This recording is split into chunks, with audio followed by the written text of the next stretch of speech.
പിതാവിന്റെയും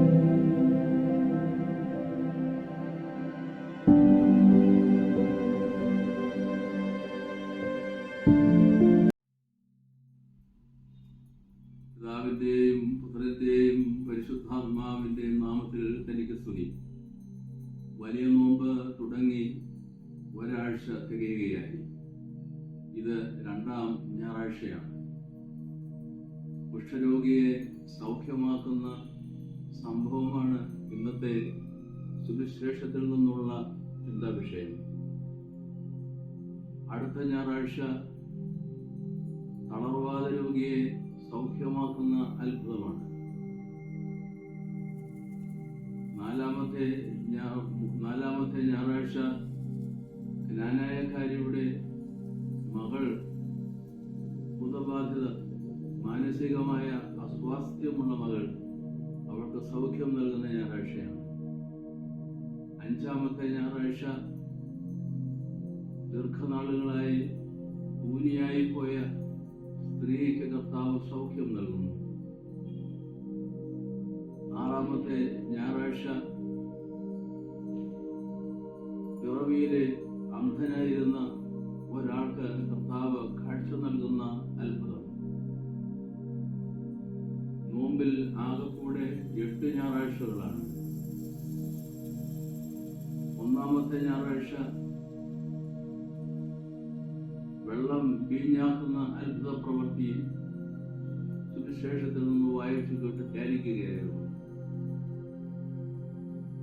7ാം ഞായറാഴ്ച ഓശാന പെരുന്നാളിന്റെ വായനയാണ് സുവിശേഷത്തിൽ നിന്ന് കേൾക്കുന്നത്. 8ാം ഞായറാഴ്ച ഉയർപ്പ് പെരുന്നാളോടുകൂടെ ഈ നോമ്പ് പര്യവസാനിക്കുകയായി. 1ഉം 7ഉം 8ഉം അങ്ങനെ 3 ഞായറാഴ്ചകളിൽ ഒഴികെയുള്ള ബാക്കി 5 ഞായറാഴ്ചകളും രോഗികളെ സൗഖ്യമാക്കുന്ന സംഭവങ്ങളാണ് സുവിശേഷത്തിൽ നിന്ന് വായിച്ചു കേട്ട് ധ്യാനിക്കുന്നത്. നോമ്പിൽ മൊത്തമായുള്ള ഒരു പ്രമേയം നമ്മൾ സ്വീകരിക്കുന്നുവെങ്കിൽ സൗഖ്യമാക്കുന്ന ദൈവം എന്നതായിരിക്കും. God heals. ദൈവം സൗഖ്യമാക്കുന്നു. ദൈവത്തിന്റെ സൗഖ്യമാക്കുന്ന സാന്നിധ്യമായി യേശുവിനെ നാം അഭിമുഖീകരിക്കുന്നു. യേശുവിനെ നാം സ്വീകരിക്കുന്നു. യേശു സൗഖ്യമാക്കുന്ന ദൈവ സാന്നിധ്യമാണ്, സൗഖ്യമാക്കുന്ന ദൈവമാണ്. അവൻ നമുക്ക് അഭിമുഖമായി വരികയാണ്. എൻ്റെ ജീവിതത്തിൽ ഞാൻ നിനക്ക് സൗഖ്യം തരാം. കുഷ്ഠരോഗിയുടെ അസുഖം അവൻ്റെ ശരീരത്തിൻ്റെ അസുഖമായിരുന്നു. ശാരീരികമായ സ്വാസ്ഥ്യം നൽകുന്ന ദൈവമാണ് നമ്മുടെ കർത്താവായ യേശു മിശിഹ.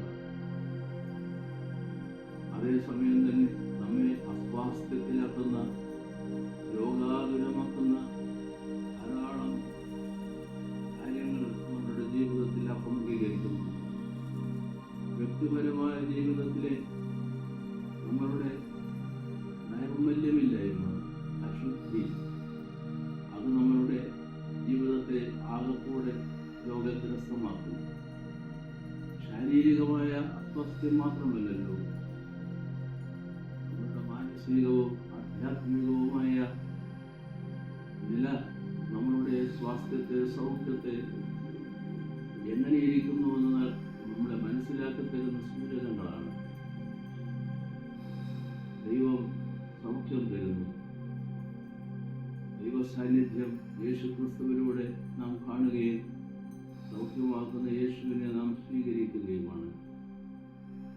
ഈ സൗഖ്യം സമഗ്രമായ സൗഖ്യമാകുന്നു എന്നുള്ള സൂചനയും നമുക്ക് ലഭിക്കുന്നു.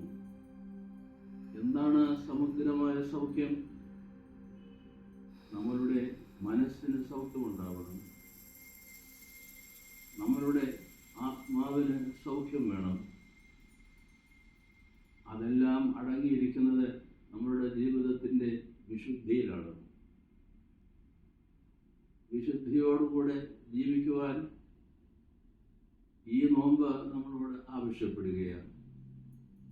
സൗഖ്യമാക്കുന്ന യേശു നിന്റെ ജീവിതത്തിലേക്ക് കടന്നു വരേണ്ടതിന് അശുദ്ധി വിട്ട് വിശുദ്ധിയിലേക്ക് നമുക്ക് കടന്നു ചെല്ലാം. ദുർവൃത്തി വിട്ട് സദ്വൃത്തിയിലേക്ക് നമ്മുടെ ജീവിതത്തെ നമുക്ക് മാറ്റാം. അങ്ങനെ ഒരു മാറ്റം, ഒരു രൂപാന്തരം നമ്മളുടെ മാനസികമായ തലത്തിൽ ഉണ്ടാവണം. നമ്മളുടെ ആത്മീയ തലത്തിൽ അത് രുചിച്ചറിയുവാൻ കഴിയണം.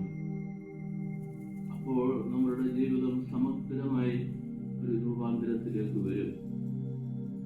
സൗഖ്യമാക്കുന്ന യേശു നമ്മളുടെ ജീവിതത്തിലേക്ക് കടന്നു വരുന്നത് ശാരീരികമായ സൗഖ്യം നൽകുന്നവനാകുന്നു.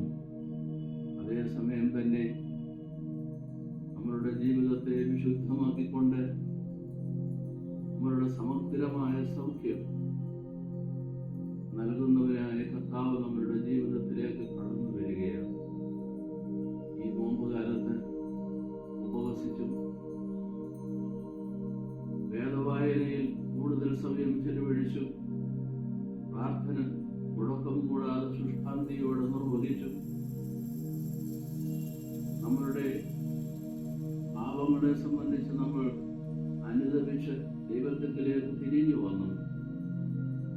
അങ്ങനെ നമ്മളുടെ ജീവിതത്തിന്റെ സമസ്ത ഭാവവും നമ്മൾ രൂപാന്തരത്തിലേക്ക് നയിക്കുന്നതിന് ആവശ്യമായ പ്രത്യേകമായ ഒരു സാഹചര്യം വ്യക്തിപരമായ ജീവിതത്തിൽ ഒരുക്കണം, കുടുംബത്തിനുണ്ടാവണം, സഭയായും